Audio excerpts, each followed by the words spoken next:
Hello students, let's continue our chapter number 4 major landforms with the new topic plains. Plains are a broad, flat and low-lying surface of land which are also called lowlands. The land of a plain is mostly even. Children, if I ask you a question that where do you play in the school? Is your answer in the playground?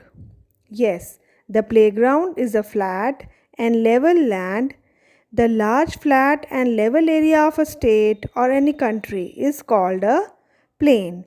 These plains are very fertile and are excellent for agriculture. These are made of soil brought down by the rivers flowing through them. Plains are thickly populated as they are fertile, and therefore life is also quite easier as compared to that on mountains. Now, how these plains are important for us? Firstly, as we know that plains are very fertile. Therefore, they are excellent for agriculture. And agriculture becomes the major occupation of the people living in the plains.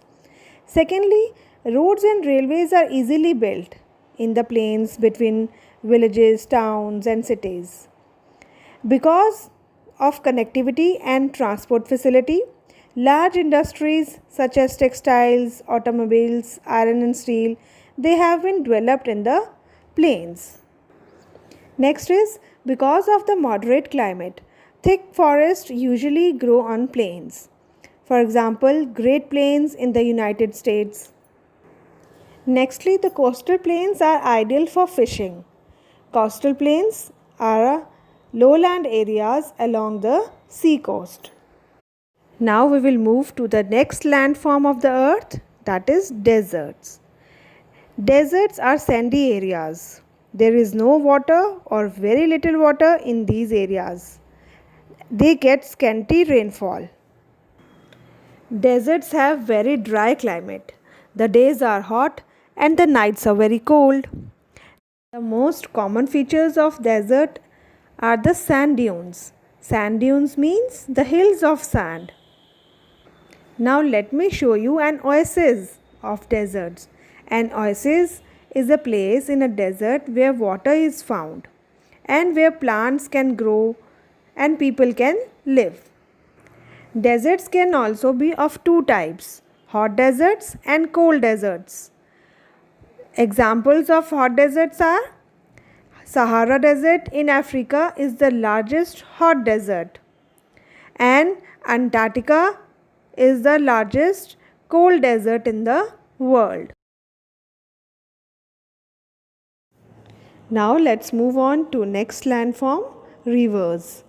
A river is a natural flowing water course, usually fresh water flowing towards an ocean, sea, lake or another river. A river usually starts high up in the mountain. Hundreds of rivers as tributaries mingles with the main rivers and travel together to drain into the ocean or seas. So we can say that majority of rivers they flow into a larger water body. For example, Ganga and Brahmaputra into Bay of Bengal, River Narmada that flows in Arabian Sea. And students, the world's most successful civilizations, the largest cities and human habitations are found along the coast of rivers only. Now I will take you to the journey of a river, which is completed in three stages, the upper course, the middle course and the lower course. The course of a river is the direction in which a river flows. And you must remember that all the rivers flow downhills. We can find three different courses in a river. Firstly, let's talk about upper course. Upper course rivers are born in mountains. The place where the river begins is called the source. And in the upper course, the rivers flow very fast. The example of this course is the river Ganga, which originates at Gangotri and flow down the slopes till Haridwar. Now the second stage of river is the middle course. As the rivers flows through the flatlands, it gets slower. And thanks to tributary rivers that collect more water and they get wider. Sometimes rivers have bends called meanders.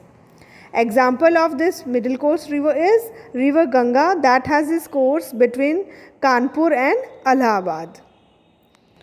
Now the third stage of the river is the lower course.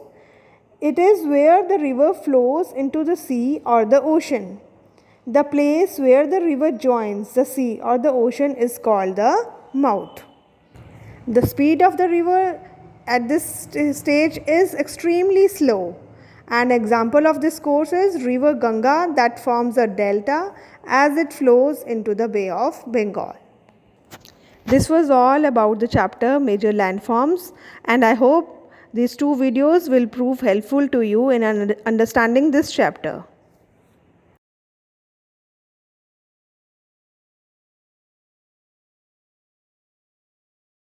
A waterfall, river, lake, valley, and a waterfall. A glacier,